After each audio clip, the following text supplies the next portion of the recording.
this is an iHeart podcast. Guaranteed human.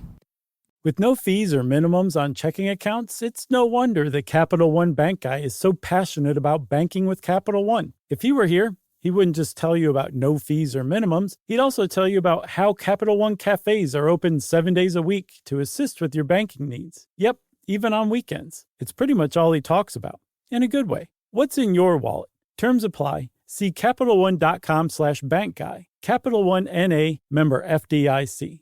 Work can be a little weird. Cringy training seminars, coworkers who won't stop talking about their plant, forgetting the mute button at an inopportune moment. We have to deal with a lot on any given workday. Sometimes it can feel hard to thrive and move forward in your career. Well, that's where LinkedIn comes in. LinkedIn helps you get ideas and insights from experts in your field, connect with people professionally, grow your network, and access tools designed to help you find the right fit for your next role. Whether you're just getting started, figuring out your next move, or looking to accelerate your career, LinkedIn is built to support you at every stage, because LinkedIn is the network that works for you. Visit linkedin.com/knowstuff to learn more.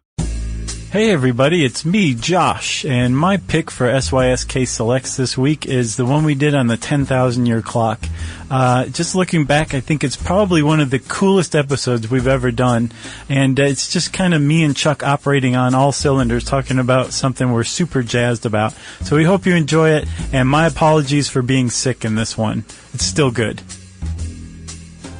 Welcome to Stuff You Should Know from HowStuffWorks.com.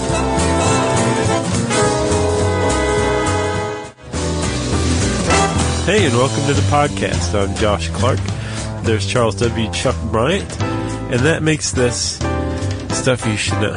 That's right. How are you, sir? Besides a little under the weather. Other than that, I'm fine.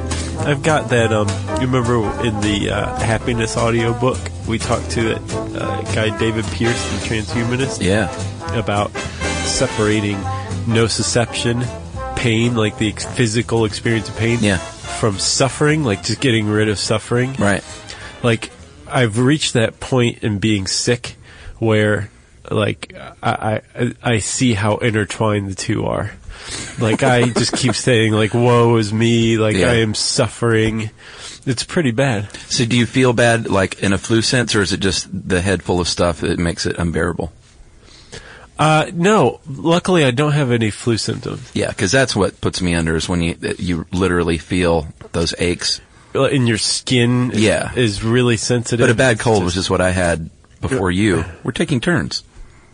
I don't know if I got it from you or not. I doubt it. Air travel often will do that, so, yeah. I got mine after air travel, too. Jerks. Stupid air travel. It's 2012. Can we do better with the recirculated air on a plane? Maybe? Yeah, just like, surely you can crack a window a little bit or something, right? Get some fresh air in there. There's got to be something. All right. So, I guess we should do this one. Yes. We're stalling. No, we're not. You know why we're stalling? What? Because we got all the time in the world, man. Slow down. That's what I was saying. Oh, yeah, and I'm just reiterating. Well, thank you. There's disagreeing. There's no hurry, Josh. Well, let's just stay here for a little while. We're in the foundation of the long now. You're misreading. It's the long now foundation. I like the foundation of the long now. No, it's just why? Because it's longer. Foundation. Yeah, it is. Isn't it? It's a couple extra words there. Named by Brian Eno. Yeah, the great musical composer, father maybe of techno. Producer. I think he's called a rock musician in this article. Well, the guy, I watched a SETI talk from Alexander Rose, who you said is the project manager. Of the Long Now Foundation's Clock of the Long Now project. Which we're going to talk about. And when he was doing his presentation, he mentioned Brian Eno, and he said, who is an ambient music guy. Is that what he called him? Yeah. I was like, dude, this is Brian Eno. Come on. What did he write? What was his album, Music for Spaceports? Something like that. That was a solo thing after Roxy Music. Yeah. No, wait, Brian Eno was in Roxy Music? Yeah. I know Brian Ferry was. They were. And they famously butted heads. And Don't they always? Brian Eno left, I think, after one album, did solo work until he hooked up with U2 and the Talking Heads and as a Uber producer. Cool. Man. Way to go, Chuck. Thanks. That was a great explanation Okay. of Mr. Brian Eno. Of the ambient music guy. Right, but yeah, you're right. He's the one who coined the name The Long Now. This whole foundation, this group of people, the Long Now Foundation, or the Foundation of the Long Now, are dedicated to forcing, hoisting upon humanity, like you were saying, like just the idea of slowing down, of taking a longer view of everything. The long now. Yeah, and I think the way they put it was to try and think in the terms of if you live to be 1,000 years old. Right. So long-term thinking for the world is better than short-term thinking. Although I would argue you need both. You know what I'm saying? Yeah, because it's like, we don't live exactly when should I get out of the way of this speeding car? Yeah, we don't live to be 1,000. Fact No. is. But I do like the spirit behind it. I have a question for you. Okay. Would you want to live to be 1,000 years old? If we aged like normally and would be like decrepit, Right, you don't turn shriveled into like prunes. the dungeon master from the cartoon. You mean if it was like 1,000 years old would be the equivalent of like 100? Sure. Heck yeah. Would you really? Yeah, why not? Well, I can think of a lot of reasons why not. Name one. Boredom. You'd be worried about boredom? Yeah. Wow. Boredom. I mean, think about all the stuff you can do in a century. Now multiply that by 10. I know. There's That's a like all the stuff finite you could amount do. of stuff to do on this planet. I think everybody would end up with huge, massive drug problems by age 400. You might be right. Yeah. But hey, a 400-year-old should be able to handle his H. So, okay, despite how you feel about living to 1,000, Long Now Foundation is, they're kind of into that way of thinking. Like you said, that long-term thinking can lead to short-term gain. And a good example of this is climate change, right? Sure, yeah. So, I think one of the people who are on the side of, or who are in favor of taking great action against climate change would say that if we can take steps now, if we can think further out, then we'd be able to mitigate this. Yeah. But we're not. We're thinking about very immediate concerns, which some are reasonable, like economic concerns, that kind of thing. Yeah, not poo-pooing it, but it's just two schools of thought. Exactly. So you can kind of understand where the Long Now Foundation would side or sit on that debate. But what they figured out is that we humans, to think like this, we need something to lead our minds in that direction. Because just saying like, man, what's it going to be like 10,000 years from now? Right. It's like, who cares? I'm thinking about food. Like I am literally right now. I just posed the question and I'm thinking about food already. Right. Which is not long term. Right. But if there was, say, like a 200-foot clock in front of me that I knew was designed to tick off 10,000 years, I might take a much longer view of things. A beacon, if you will. A beacon, indeed. So the Long Now Foundation has undertaken its flagship project, and there's a bunch of other projects, too. Yeah, I saw that. Called the Clock of the Long Now, a.k.a. the 10,000-year clock. Very cool. Yeah. I think it's pretty awesome. I can tell you're a fan. Well, if for no other reason than to get attention for their foundation and their school of thought, Right, and that's the whole point. Yeah. Like, and it's gotten some pretty good attention. I think a lot of people have heard of the 10,000-year clock already. But it's actually being created. One's already done. Yeah. A tabletop version. Yeah. Tabletop meaning 8 feet. But right. yeah. The prototype. Yeah. And the whole thing was proposed by a guy named Danny Hillis back in 1995. Wrote in a Wired magazine scenarios article the idea for this, the concept behind it. Yeah. And there's become this kind of rallying cry that he wants a cuckoo to come out every millennium. Everybody that shows up in every article I've read on it. That's what they say. That's his thing. Like, he wants a cuckoo to come out on the millennium. What's crazy is I don't see anywhere in here that there actually will be a cuckoo. Yeah, I didn't see that either. No. So Poor Danny Hillis will have to wait. But he's the guy behind the Long Now Foundation, right? Yeah, the first thing that I notice when I look at any of the writings about them and the Long Now clock is the 0 that they just placed in front of the current year. So in 1995, when he wrote that article, he proposed, not that they actually change it, but the way they look at things is 01995. And just seeing a date written in that way kind of makes me breathe a little relief. Because all of a sudden, 2012 doesn't look like the future. 0212 looks like, oh, well, we got a long way to go. Like we're backwater yokels time-wise. Yeah, does that make sense? Oh, yeah, totally. Because I think they said we've been around, like civilization's been around for 10,000 years or so, so essentially this clock would represent our entire past. Well, yeah. Moving forward. Yeah, it would place us directly in the middle of the two. Which I love. So, I was curious about why they're not starting over then. Why not start at 0 year when that clock starts... You wanted to name it a Clark, it's don't you? Clark. It's a millennium 10,000-year Clark. Yeah. Maybe because they don't want to disrespect, time served. Yeah. If you will. But so what they've come up with is a clock then that will run until the year 12,012, 12,015, depending on how fast they can get this thing built. Yeah. But that's their idea, is to come up with a 10,000-year clock, a clock that will run without human intervention. Yeah. For 10,000 years. One that can be easily understood by anybody, which I think that they could have done something slightly different with the design. Like my eyes cross when I look at like the dial clock face. Yeah. Yeah. I feel like I'm living in 0212. Agreed. But there's some challenges to all this, right? Like humans haven't really made too many things that have lasted 10,000 years yet. Yeah. Why should this be any different? Well, you outlined a couple of the I think they have 5 basic principles they were aiming for. And you outlined a couple of them there. To work relatively free of regular maintenance was one. Right.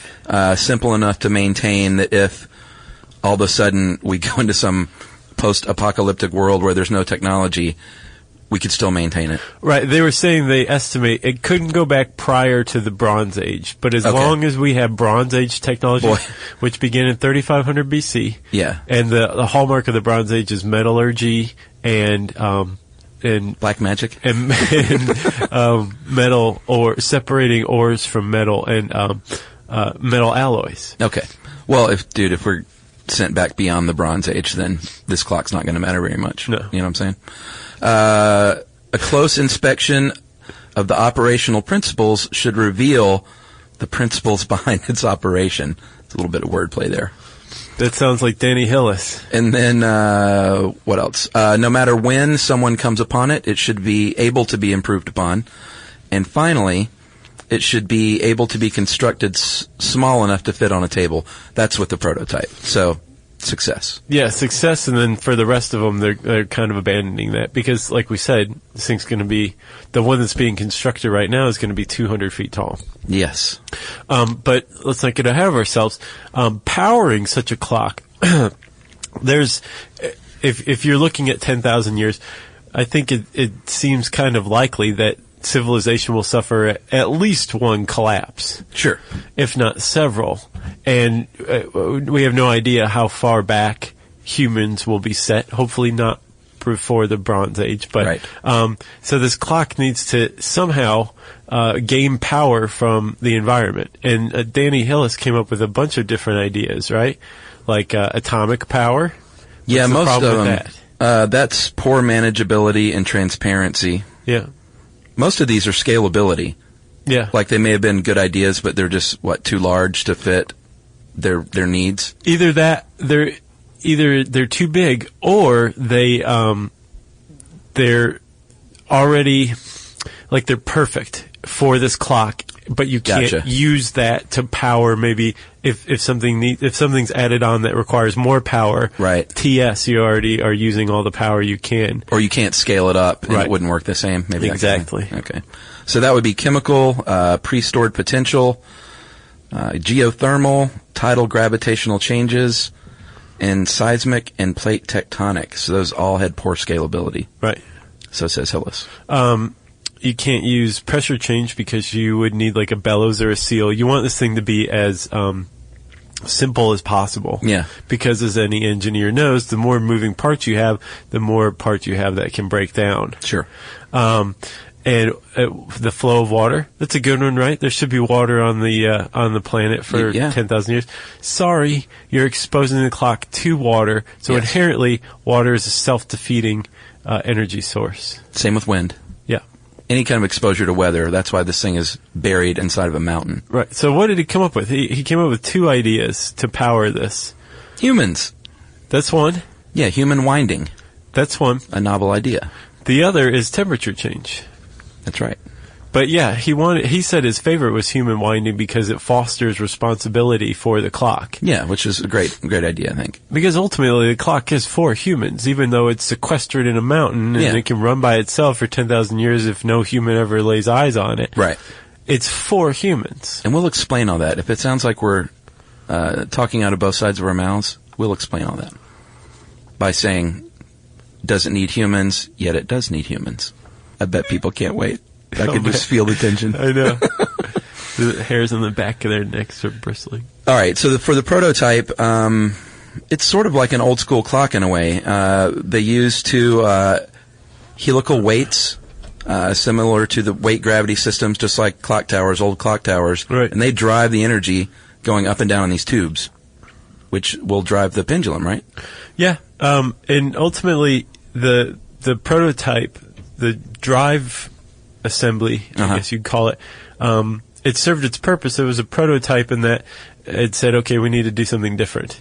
Right. And they have. But for the prototype, there's helical weights, which I'm not familiar with. Are you? No. Okay. But the prototype also still had like a solar synchronizer, which we'll talk about later, and a pendulum, which we'll also get a little more into. But the pendulum is kind of key to keeping the time. Maybe we should do that now. You want to? Yeah. Okay, so back in the 1600s, people were trying to figure out how to keep time better than they had been, more accurately. And somebody, a Dutch astronomer, back in that day, the best astronomers were Dutch. Christian Huygens. He said, hey, why don't you try using a pendulum? Because a pendulum has a pretty cool property in that the only 2 things that affect the swing of a pendulum, nothing else affects the swing of a pendulum. Not changes in temperature, not humidity, not anything else except the force of gravity and the length of the pendulum. I didn't know this. Well, I didn't either. If you take a pendulum and put it just about anywhere on Earth, you're going to find that the gravitational field is so close to the same that a pendulum will swing the same way anywhere on Earth. At the same rate, too, right? Right. So what affects that rate, the period, which is the amount of time it takes for a pendulum to swing all the way from one side to the other. Right. So not just one side, it's both. That's a pendulum's period.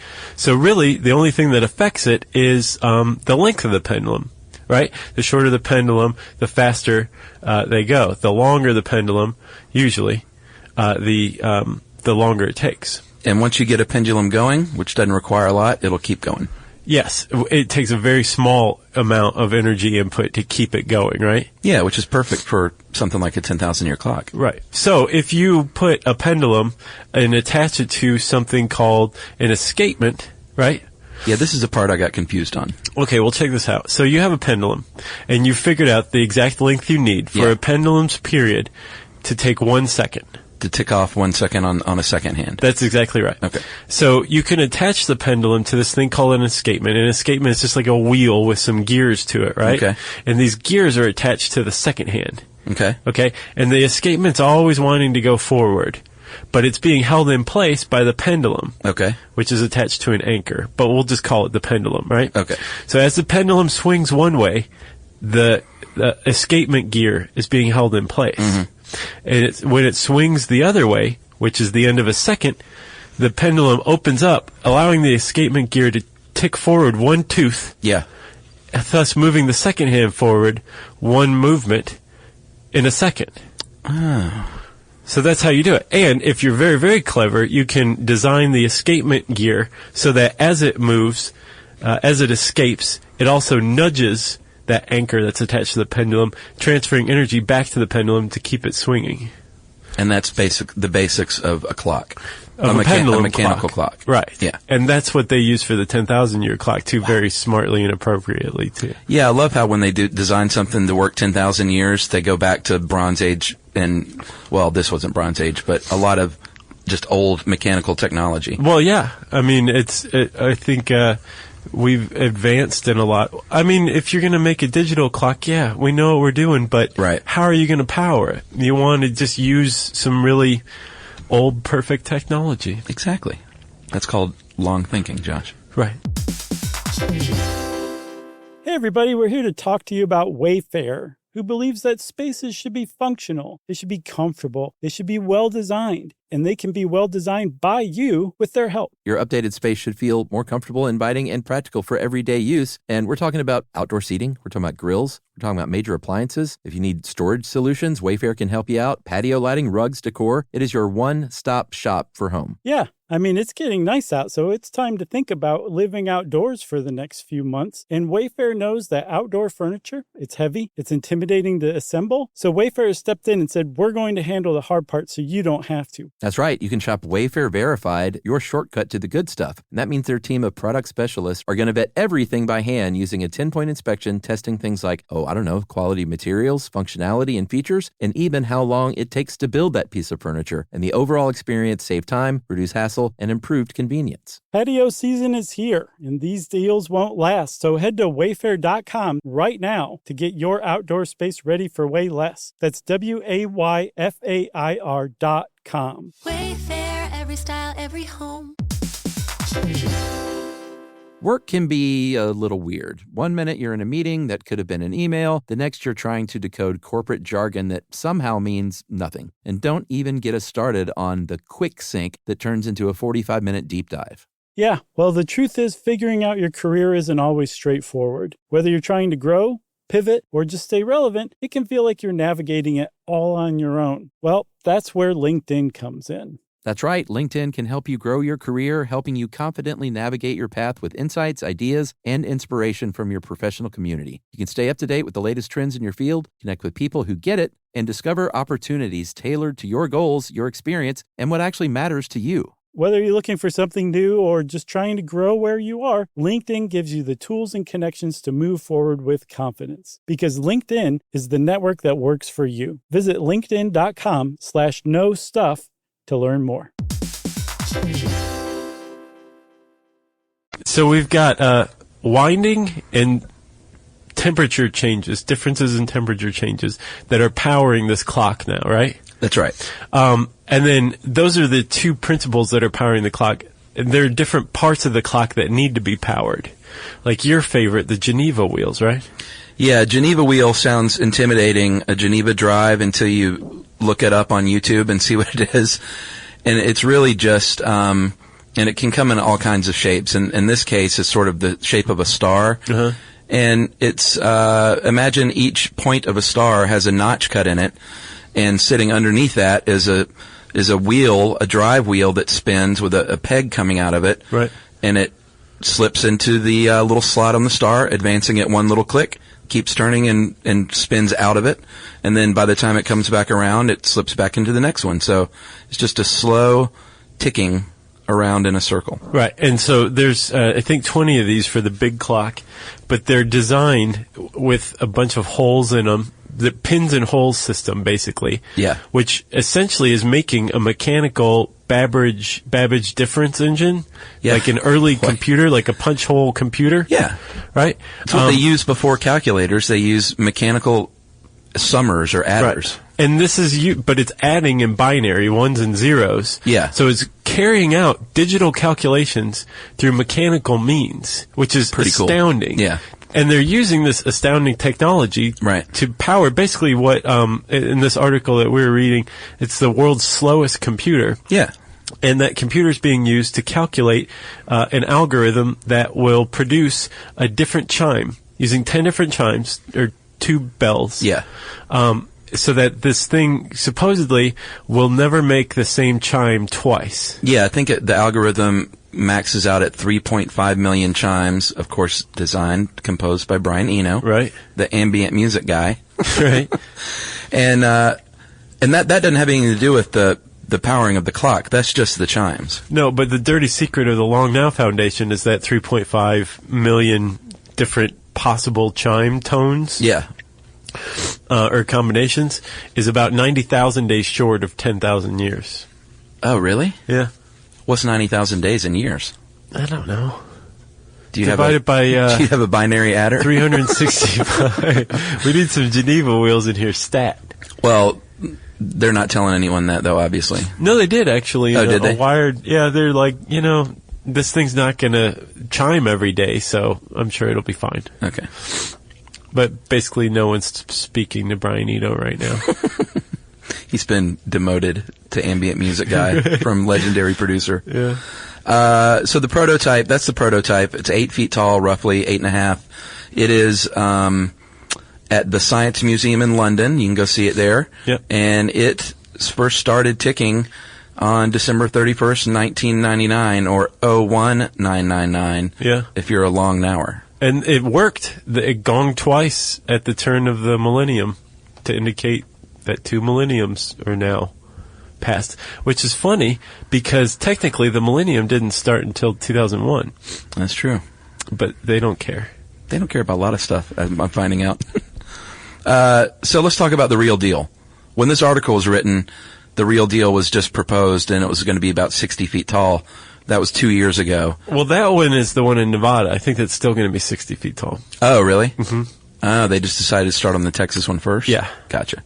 Because Bezos was like, hey, here's $42 million. Can we get started? Well, go ahead and spill the beans there. I just did. Jeffrey Bezos, founder of Amazon.com, is heavily involved in this to the tune of money and it being built on a mountain, inside a mountain in West Texas on his property. Yeah.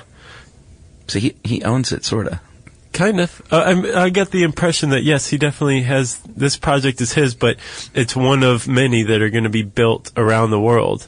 Like, Yeah, they that's got the plan. approval to build one in a Smithsonian just this past year. Oh, cool. And also, Bezos, by the way, he said that the two are unrelated. It's just a cool coincidence or whatever. But he's also building a spaceport by the mountain, too.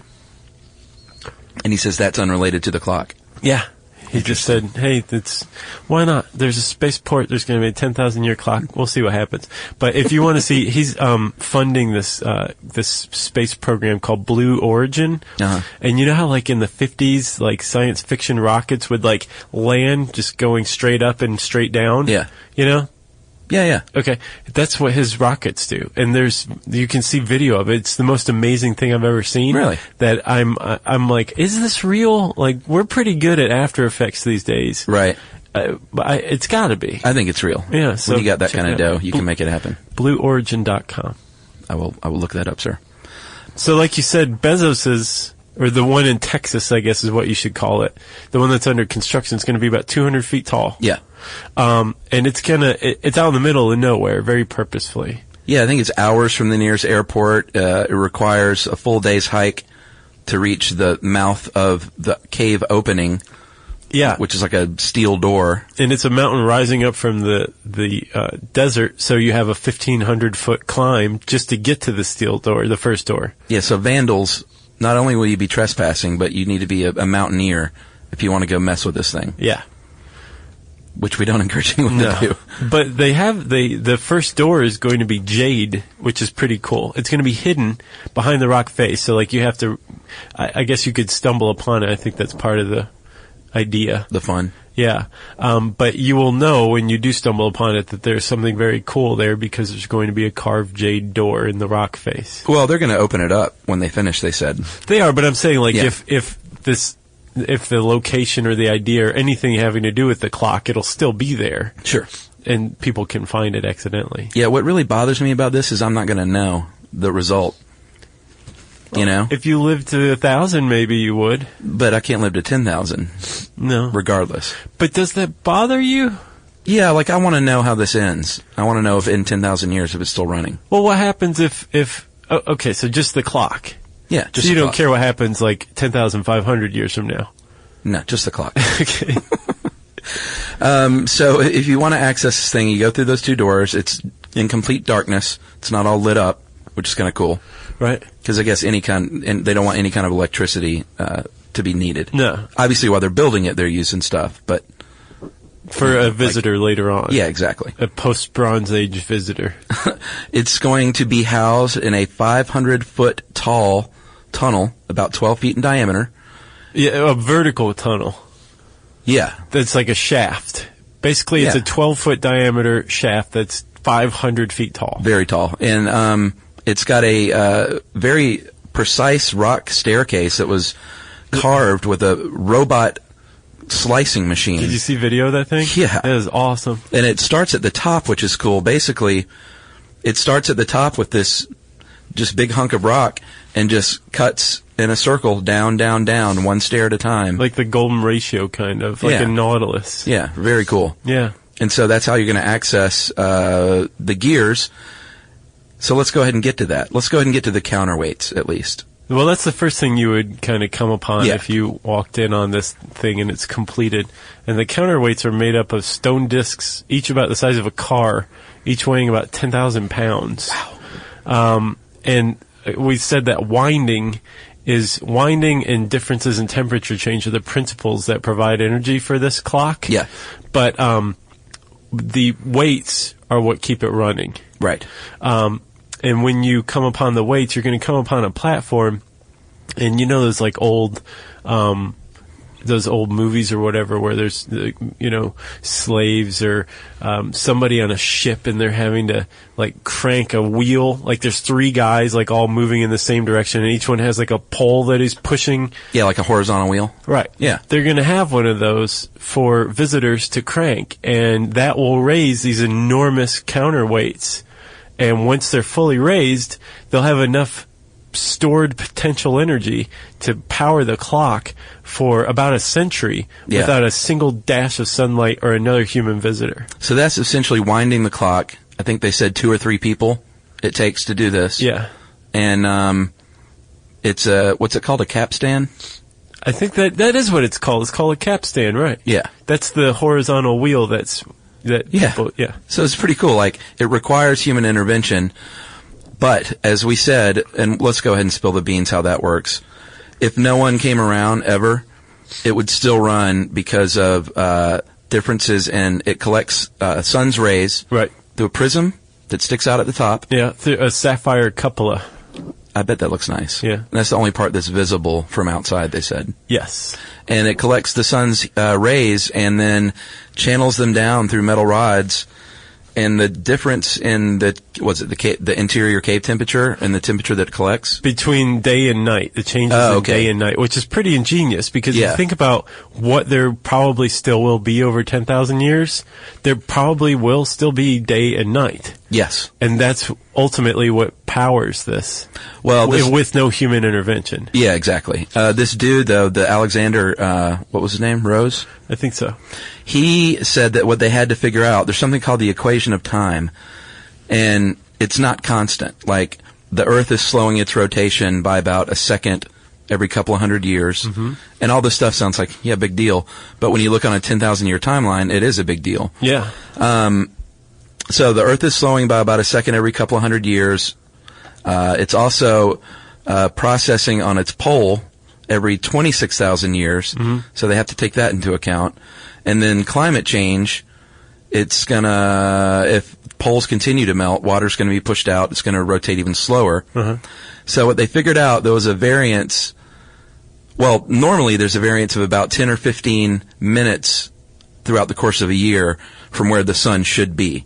Yeah. And they designed this thing to self-correct to still be able to pick up the sun's rays. Yeah, pretty ingeniously. But they needed to do it on a 10,000-year scale, so they basically formulated this massive equation, and they figured out how time would evolve over 10,000 years according to all these variables, and they found out it is a plus or minus, and this is worst case scenario with climate change, of 23 days from where they think the sun should be over 10,000 years. Right, which means that the clock is way off by the end of the 10,000 years. Well, but they accounted for that with this equation. They did, and the way that they accounted for it, though, also is through the solar synchronizer. Right. So every sunny day that at noontime, the sun will hit that prism, will heat up this little rod that sends a signal to the clock's inner workings, so the smart part of the clock that keeps time all the time, no matter what. Right.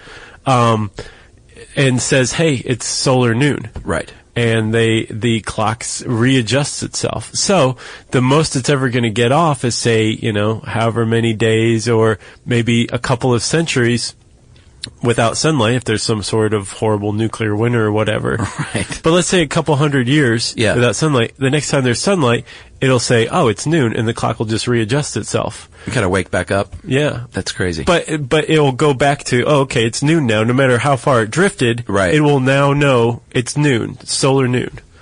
So awesome. It is very awesome. And the differences in temperature also, it's called the thermoelectric effect. Yeah.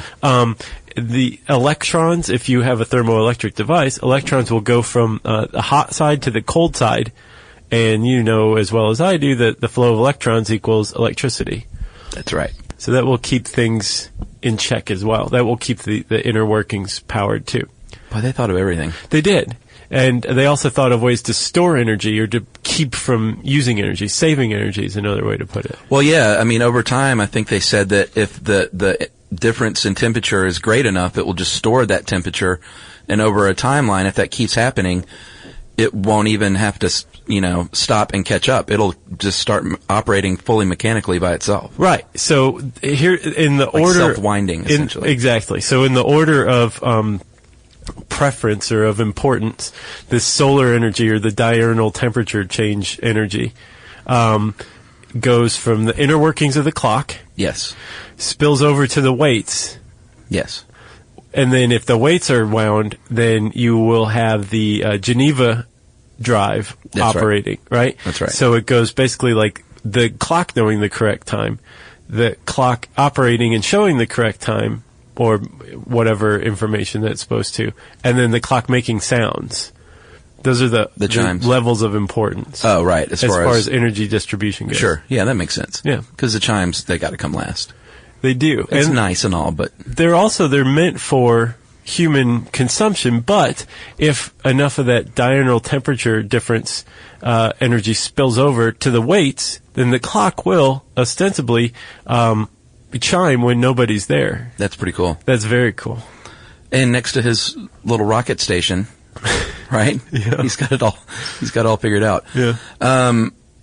So while we mentioned the Geneva gears on the main, the 200-foot one they're building, these are about 8 feet in diameter each one, weighing about 1,000 pounds. There's 20 of them, right? Yeah, and it's pretty remarkable. I mean, if you've ever been inside a clock tower and seen that, it's like imagine that times 20. And remember, the Geneva drive system is the mechanical computer that's calculating the algorithm to play the chimes. That's the whole reason it's there. That's right. And it's being powered by winding the weights. Yes. Okay. So if you keep climbing up in this thing, you will get to the primary chamber, and that is where you finally see the face of the clock, which is the most important thing if you're building a clock. It's also the most baffling thing. Yeah, I mean, the face of this clock is, or if it's anything like the prototype, it's not like any clock I've ever seen. It's very awesome. Like you can clearly say, "Oh, I see the century and I see the millennium." Maybe even the year, but like when I get to the star field, I imagine so the star field's being displayed. Yeah. I get that. I think that means that if it were nighttime and you could see the star field and you went outside and looked up, you could know what time you would see the same stars, right? Right. Okay. But the horizons are what's throwing me off the most. The RETE, R-E-T-E. Yeah. It shows horizons. I don't understand what that means or what you're going to get from that. Fortunately, and I haven't seen it, but supposedly there's going to be a manual or some sort of explanation. Yeah, I'm sure they'll have some sort of once they open it up for people to come visit, there'll be some like little button you push, and it'll be Morgan Freeman's voice explaining how it works or what the horizon means. Right. If you want to know the time of day, though, you have to ask the clock, Chuck. I thought this was one of the coolest parts of this whole deal. Yeah. Because they built it to operate at its most frugal over the years, obviously. Right. And one thing that you don't need is a current readout if no one's there to read it. Right. And so they says, well, why don't you ask the clock, like you said? So whatever time you see when you approach the clock is the last time that it read when someone wound not the clock itself, but the clock's face. Right? The display. The clock's display. So there's two ways to wind it. The capstan that raises the weights. Yeah. And then there's a little hand wheel that just one single person can do to wind the clock's display. And it'll correct itself and say, it's now, whatever time it is. Yeah. And here's the horizon, which Josh doesn't get. Right. And here's where the moon and sun phases are. And here's what year it is, with a 0 in the front of it. It's pretty cool. It's very cool. So the clock always knows what time it is. It's just not necessarily displaying it. Yeah, it's just not going to tell you. Until it's asked. Pretty cool. So, Chuck, there's some pretty obvious reasons to choose the inside of a mountain to put this clock in. Earthquake protection, nuclear bomb protection. Mountains, elements. They're long lasting. Yeah. But there's other reasons that they chose the interior of a mountain as well. Like the differences in temperature between seasons and day within the mountain are very minimal, which means that you're not going to have a freeze-thaw cycle, which is apparently very corrosive. Yeah, but it's great enough to where you're going to get energy out of it. Right, especially at the top. Yeah. So remember, like, there's the mountain top that from the entrance, the bottom of the clock to the top is 500 feet, but the clock's only 200 feet. Yeah. So that extra 300 feet is above there is where the temperature differences will really be noticeable. Right. So they picked a very good place, and also the one in Nevada has got similar conditions, I think. Yeah. So, which is why they picked that. High, dry desert. High, dry desert. And then the parts. This is remarkable to me. If you're going to construct something that lasts for 10,000 years, you're not going to want to throw a bunch of 30-weight oil in there. Right. Because oil has the potential to fail and leak, and oil will attract dirt like crazy. Yep. And little hairs and like fuzzies from your sweater. Little pieces of grit over 10,000 years will stop any machine from running. Right. So what they did was they, borrowing from NASA, who originally developed ceramic bearings to use on satellites, so because you don't want to have satellites that need oiling either. Right. They used ceramic, which nowadays can be harder than diamonds. Ceramic bearings, like the moving parts are ceramic. Yeah. And remember earlier I said, like, humans haven't made too many things that have lasted 10,000 years. Ceramic potsherds are one example of something. Boom. We have potsherds that are like 17,000 years old.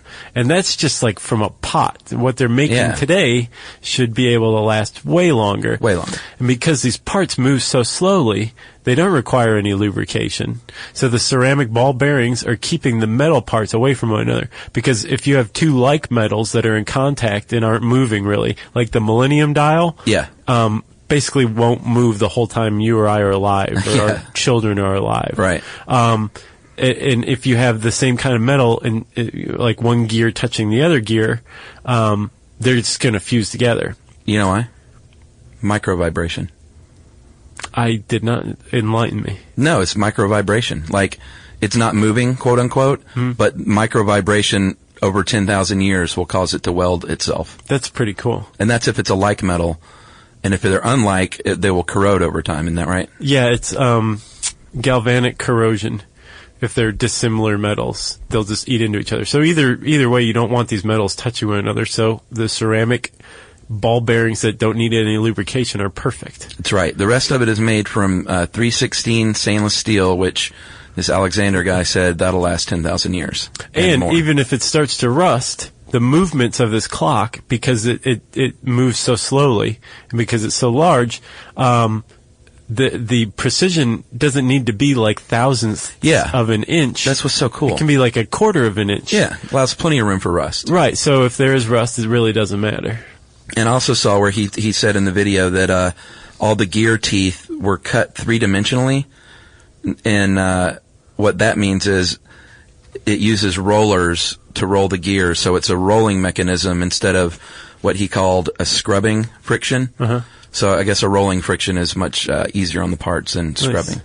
And I was reading a Wired article on it, and the reporter said that he came upon a Geneva wheel. Remember, they're 8 feet in diameter. Yeah, these are. And it had the ceramic ball bearings in it, and he could turn it very easily with just like gentle pressure from his finger. Wow. So they're going to be working just fine. I want to visit this thing when it's done at least. I know I won't see the end, but I'd like to be there for the beginning. Well, you can actually. You can go join the Long Now Foundation at longnow.org, right? Yeah, they operate on donations. I don't think we ever even mentioned. It's a private organization. Right. And funded by people like Bezos. And I think the basic membership costs like $8 a month. You probably have a pretty good idea of where your money's going. What's their website? Longnow.org. Longnow.org, and then there's also now 10,000yearclock.net. And that's Bezos' website. Yeah, and there's not a whole lot there yet, but... No, I mean, it just gave some overview, but we left out this one part. In the one in Texas, Bezos' Millennium Clock, there's going to be little alcoves, different rooms. Oh, yeah. There's a 1-year room, a 10-year room, 100, 1,000, and 10,000-year room. And, like, they're leaving it to later civilizations to figure out what artifact to put in there. Yeah. But in the 1-year room, they're putting the Ori, which tracks the motion of it calculates the movement of the planets. Right. And it also has an animation of, I think, Voyager 2 on this grand tour of, like, some of the outer planets. Awesome. And that's going in the 1 year. And they're going to figure out what to put in the 10-year. So they're soliciting ideas from anybody. I saw that. That's crazy. If you have an idea of what should be put in the 10-year alcove. But I guess some of that stuff would require electricity, though, right? No, I don't think so. In the side rooms, no? I don't think any of it's going to. Oh, wow. Or if it does, it will just be thermoelectricity. Right. Yeah. Work can be a little weird. 1 minute you're in a meeting that could have been an email. The next you're trying to decode corporate jargon that somehow means nothing. And don't even get us started on the quick sync that turns into a 45-minute deep dive. Yeah, well, the truth is figuring out your career isn't always straightforward. Whether you're trying to grow, pivot, or just stay relevant, it can feel like you're navigating it all on your own. Well, that's where LinkedIn comes in. That's right. LinkedIn can help you grow your career, helping you confidently navigate your path with insights, ideas, and inspiration from your professional community. You can stay up to date with the latest trends in your field, connect with people who get it, and discover opportunities tailored to your goals, your experience, and what actually matters to you. Whether you're looking for something new or just trying to grow where you are, LinkedIn gives you the tools and connections to move forward with confidence. Because LinkedIn is the network that works for you. Visit linkedin.com/knowstuff to learn more.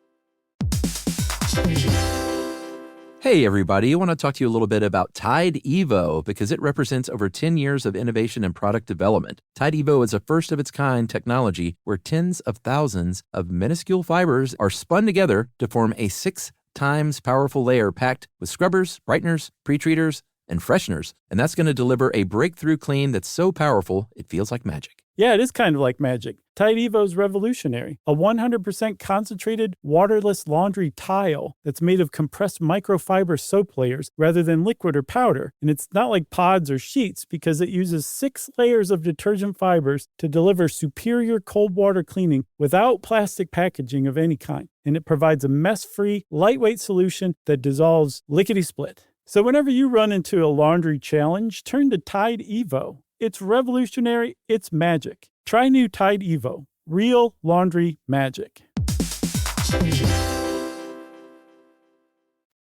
So I feel like we covered that pretty well. Yeah. 10,000-year clock. I mean, it's a way more basic than it appears like when you first look at it. It's like simple gears moving, pendulum swinging, it's also weights going up and down. Incredibly ingenious, though. Oh, yeah. The way they put it together, it overcame problems that it may not encounter for thousands of years. Very smart dudes and ladies. If you want to learn more about the 10,000-year clock, you can type in 10,000-year clock in the search bar at howstuffworks.com. And that, I said search bar, so that means it's time for listener mail. That's right, Josh. I'm going to call this The Cone Snail Saved My Life. Yes. Remember when we talked about the cone snail? No. In the Venom podcast? No. It wasn't Venom. What was it? It was... Probably. Was it just called Venom? No, it's like, what's the most venomous animal on Earth? There you go. That's right. This is from David in Miami. Hey guys, love the show. I recently listened to the show on Venom, and you mentioned the cone snail.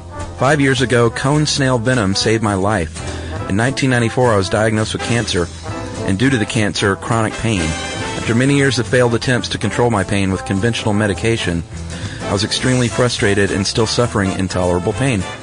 Luckily, I found out about the Zyconotide cone snail venom. Because remember, I think we talked about scorpion venom being used in cancer. Yeah, that's right. Okay. The only problem with using the cone snail venom to control pain is that I needed an implant. It can't be taken in pill form.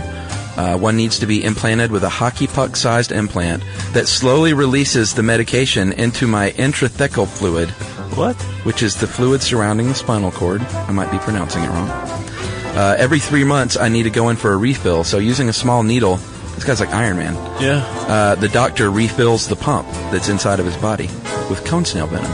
It has been a godsend and greatly improved my quality of life. And some days I am completely pain-free. That is cool. So, David, Miami, kudos to you, sir, and continued good health. Hats off to your medical pioneering. Absolutely. What's old is new again. And thank you, Cone Snail. Yeah, thanks, Cone Snail. Let's see. If you have an email about a past episode and how it affected your life, we always want to hear that kind of thing. Sure. You can tweet to us at SYSK Podcast. That's our handle. You can join us on Facebook at facebook.com/Stuff You Should Know. Also, we have a newsletter. You can go to Stuff You Should Know's Facebook page, and there's a tab to sign up for the Stuff You Should Know electronic email newsletter. It's all free. It's over on the left side under our picture. On the very bottom, you'll see SYSK newsletter. Yeah, and it's pretty cool. It comes out, once a week, right? Is it? Something like that. It has like our links to some of our favorite articles. Just cool stuff. Link to the newest episode. It's just neat. It's one of the better things you'll get in your inbox. Agreed. And speaking of inboxes, you can send us a good old-fashioned email to stuffpodcast@howstuffworks.com. For more on this and thousands of other topics, visit howstuffworks.com. To learn more about the podcast, click on the podcast icon in the upper right corner of our homepage. Hey everybody, here's a fact for you. In the United States, there is a break-in every 26 seconds, and that means that somewhere right now, an intruder is getting closer. And the problem with most security systems is that they only alert you after the break-in has started, and that's too late. Well, that's what makes SimpliSafe different. They use alerts. SimpliSafe's U.S.-based live agents, they identify threats on your property and help deter them before they actually break in. So the intruder never gets into your house. The crime is stopped before it even starts. That's right. And another great thing about SimpliSafe is they have no long-term contracts. They give you peace of mind and great value with their monitoring deterrence plans because they just start at about $1 a day. Yeah, SimpliSafe sent us a setup years back, and I still use mine every day. Yeah, and apparently setup, you can do it by yourself in under 30 minutes, so it's a really good value and it doesn't take long. So if you want to experience the SimpliSafe peace of mind, you can take advantage of the SimpliSafe discount offered to Stuff You Should Know listeners. Right now, you can get 50% off your new system by visiting simplisafe.com/stuff. That's half off at simplisafe.com/stuff. There's no safe like SimpliSafe. Mom, can I have Lingo Kids? Dad, Lingo Kids, please! When did we become the Lingo Kids house? No idea. Last week it was dinosaurs. This week it's... Lingo Kids! Why Lingo Kids? Because it's the best thing ever. We can play games with astronauts, wild animals, and superheroes. With more than 4,000 interactive games, songs, and shows, Lingo Kids is the #1 entertainment platform for young kids. So, no dinosaurs? And dinosaurs! Lingo Kids! Everything kids love. Download it for free. This is an iHeart podcast. Guaranteed human.